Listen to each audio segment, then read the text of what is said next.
बिहार के पत्रकार मनीष कश्यप को लेकर सुप्रीम कोर्ट में सुनवाई हुई। सुप्रीम कोर्ट में क्या तथ्य रखे गए, सुप्रीम कोर्ट ने क्या कहा, अब इस केस में आगे क्या होगा, तमाम इशूज पर बात करने के लिए इस केस के वकील डॉक्टर एपी सिंह मेरे साथ है। डॉक्टर साहब, सुप्रीम कोर्ट में आप आए थे, सुप्रीम कोर्ट में सुनवाई हुई, क्या हुआ? आज मेंशनिंग पर सुनवाई थी कि इस केस को जल्दी सुना जाए और उस आधार पर 3 दिन छुट्टी है तो मंडे को सुना जाएगा। विषय ये महत्वपूर्ण है कि ड्यूरिंग पेंडेंसी पिटीशन यहाँ मनीष कश्यप की फाइल है। मनीष कश्यप कोई आतंकवादी नहीं, देशद्रोही नहीं, कहीं कुछ उसका गलत नहीं, कोई इन्वॉल्वमेंट नहीं, कोई पाकिस्तान चाइना से उसका संबंध नहीं। वो देश का एक सुलझा हुआ, कानून में विश्वास करने वाला, देशभक्त, भारत माता के संघर्ष के लिए जय के साथ संघर्ष करने वाला देश का पत्रकार है, बिहार का रहने वाला है, लॉ अवॉइडिंग सिटीजन है। जैसे ही उन्हें पता चला कि कोई केस हम पर हुआ है, तुरंत वो व्यक्ति सरेंडर हो गया जाके। कोई एंटीसिपेटरी बेल नहीं लगाई, कोई भागा नहीं, कोई नेपाल बॉर्डर पे नहीं मिला, कोई कहीं भागता हुआ नहीं मिला, रेलवे स्टेशन या एयरपोर्ट पे नहीं पकड़ा गया, खुद स्वयं जाके सरेंडर हो गया। ये कानून में विश्वास करने वाले ही व्यक्ति होते हैं, कानून में बात करने वाले लोगों का ही भाव होता है, वही करते हैं। और कानून का विश्वास करने वाले व्यक्ति के साथ बिहार में केस बनाए, ठीक, चलो आप कर रहे हैं इन्वेस्टिगेशन। 1 महीना हो गया उसका पीसी रिमांड लगातार लेते हुए। उसके बाद कल की घटना सबसे दुखद है।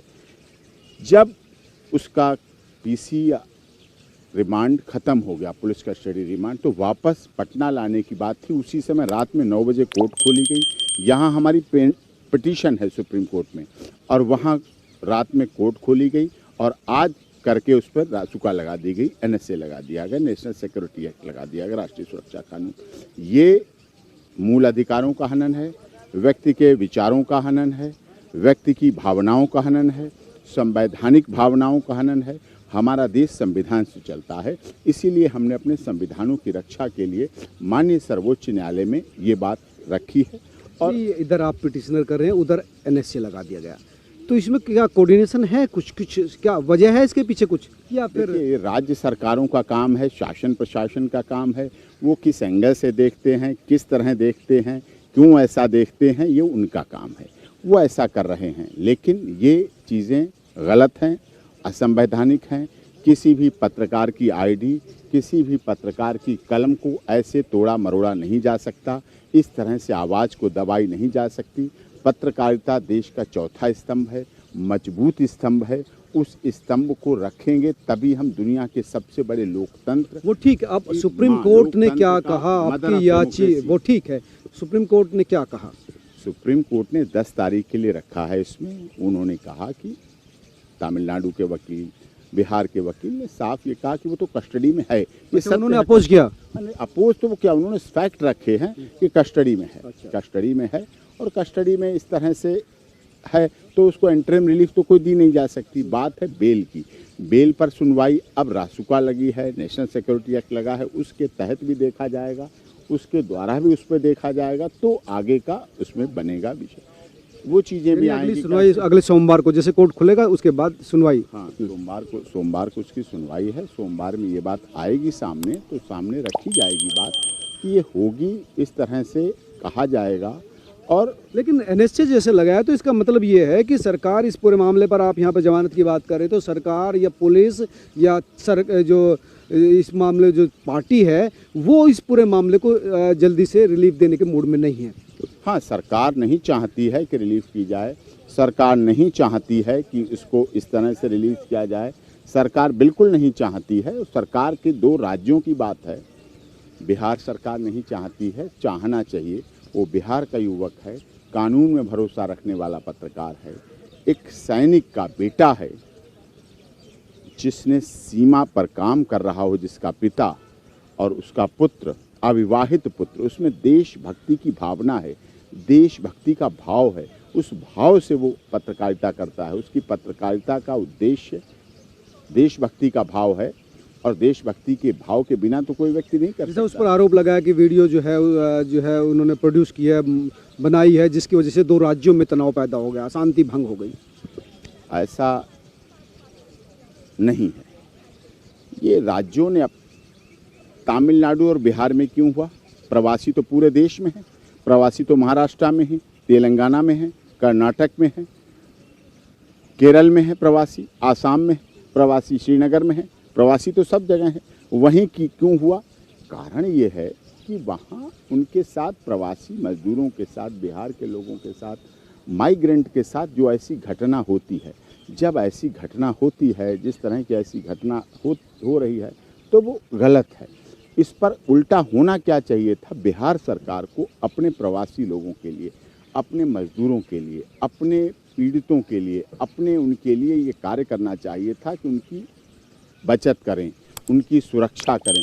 अगर दो मुख्यमंत्री आपस में मित्रता रखते हैं, बहुत अच्छी बात है। संघीय ढांचा है हमारे देश का, फेडरल हमारा है, we the people of India, हम भारत के लोग कहे जाते हैं संविधान में। तो फेडरल संघीय ढांचे के तहत ये आवश्यक होना चाहिए, ये बात आनी चाहिए सामने कि विषय दो राज्यों में दोस्ती है, तो दो राज्यों में एक राज्य के व्यक्तियों के साथ दूसरे राज्य में क्यों गलत हो? वहाँ उन्हें सुरक्षा मिलनी चाहिए, संरक्षण मिलना चाहिए। सुरक्षा, संरक्षण, लॉ एंड ऑर्डर मेंटेन करने की पावर तो गवर्नमेंट में है, लेकिन प्यार भी मिलना चाहिए। अगर दो राज्यों के मुख्यमंत्रियों में आपस में आपको एनएसए लगने के बाद क्या लगता है कितने दिन में मनीष बाहर आ जाएगा? ये उसके समर्थक भी पूछ रहे हैं, पेरेंट्स भी पूछ रहे हैं, भाई भी पूछ रहा है, माँ भी पूछ रही है, मनीष बाहर कब आएगा? नहीं, अब थोड़ी सी समस्या तो बढ़ती है। जब देखिए केस लगाया है, रासुका लगाई है, नेशनल सिक्योरिटी एक्ट लगाया है, बड़ा केस होता है, राष्ट्रीय सुरक्षा सालों तक वो अंदर रह सकता है बिना पुलिस को कुछ किसी को डिटेल दिए। ऐसा नहीं है। हमारी यहाँ याचिका है और निश्चित तौर पर माननीय सर्वोच्च न्यायालय सुनेगा, और सुनने की वजह से ये कार्य भी अच्छा होगा, देश हित में होगा, समाज में हित में होगा, समाज के लिए होगा, देश हित में होगा। और ये इसलिए भी अति आवश्यक हो जाता है कि हमारा देश संविधान से चलता है। हम लोग, पूरा देश 150 करोड़ लोगों का देश है, संवैधानिक व्यवस्था पर चलते हैं। हम लोग माननीय सर्वोच्च न्यायालय पर विश्वास करते हैं। हर व्यक्ति, गरीब, दलित, शोषित, पीड़ित, मजदूर, मजलूम, एक छोटे तबके का व्यक्ति हो या राजा हो, राजा की संतान हो या चपरासी की संतान हो, सब लोग इस देश में एक संघीय ढांचे के तहत चलते हैं और उन पर विश्वास करते हैं कि उसके माध्यम से ये प्रोसीडिंग हो, उसके माध्यम से कार्रवाई हो, और उसके माध्यम से हो जिसके द्वारा ऐसा आगे हो सके और ये व्यवस्था चल सके, जिससे कि व्यवस्था आगे बन सके पूरी, और संवैधानिक ढांचे में वो पूरी तरह से निर्दोष है। राजनीतिक उसके कारण से उसे फंसाया गया, और निश्चित तौर पर उसके साथ न्याय होगा। परेशानी आएंगी, परेशानी आई हैं, परेशानियां, लेकिन केस लगता है कि लंबा चलेगा। हाँ, टाइम लगेगा, इसमें टाइम लगेगा थोड़ा। जब सरकार लगाती है रासुका किसी व्यक्ति को, अपने देश के नागरिक, सरकार सफल होती दिख रही है, आप कह रहे हैं? नहीं, सरकार तो सरकार होती है, सफल क्यों नहीं होती है? सरकार तो सरकार होती है, राज्य के मुखिया होते हैं, राज्य के लॉ एंड ऑर्डर बनाने की, व्यवस्था करने की जिम्मेदारी उनकी होती है, उनकी जिम्मेदारी होती, तो वो क्यों नहीं करेंगे? वो निश्चित तौर पर करेंगे। वो ये बात रहेगी, ये चीज़ें चलेंगी, आगे होंगी, इससे कि निश्चित तौर पर मनीष कश्यप, उनके समर्थक, उनके परिवार, देखिए वो ऐसा युवक है जिसमें देशभक्ति की भावना है, जिसने विवाह नहीं किया, जो कि लिखता है मनीष कश्यप सन ऑफ बिहार।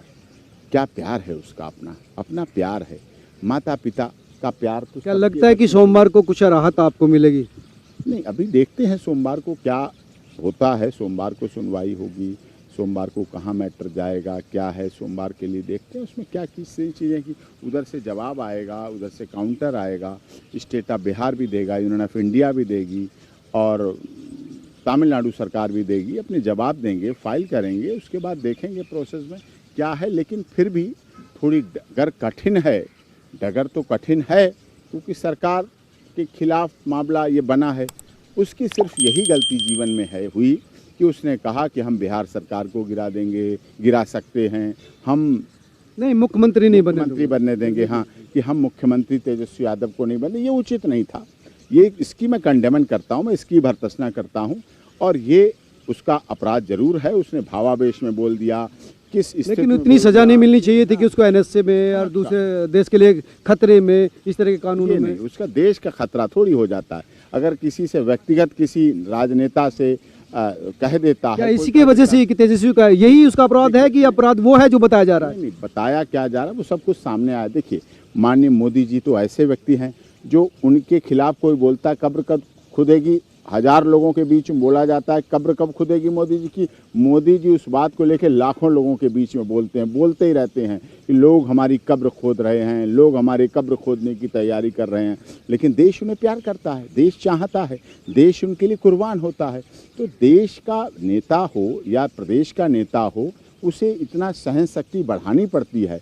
अब लोग केजरीवाल के लिए क्या कह देते हैं, मनीष सिसोदिया के लिए क्या कह देते हैं, मोदी जी के लिए क्या कह देते हैं, तमाम बातें होती हैं, योगी जी के लिए क्या क्या कहते नहीं, हैं। राजनीति में इतनी फ्रीडम तो होनी चाहिए। कल एक समाचार चैनल पर बैन लगा था, उसको हटा दिया, बोला आलोचना की पत्रकारिता को जरूरत है, आलोचना तो करनी पड़ेगी। कानून इस देश की रखवाली के लिए सुप्रीम कोर्ट है। सरकारें एनएसए लगा दें, सरकारें कुछ भी कर ले, लेकिन कानून की सुरक्षा के लिए इस देश में सुप्रीम कोर्ट है, जहां पर तमाम लोग आए हैं। 10 तारीख मिली है, 10 तारीख को क्या होगा जरूर देखा जाना चाहिए। हालांकि आज कोर्ट ने तारीख ही दी है, कहा कि 10 तारीख यानी अब छुट्टी है, छुट्टी के तुरंत बाद इस मामले को सुना जाएगा, तब तक मनीष अंदर ही रहेगा। आप तमाम लोग क्या सोचते हैं जरूर बताएं। नमस्कार।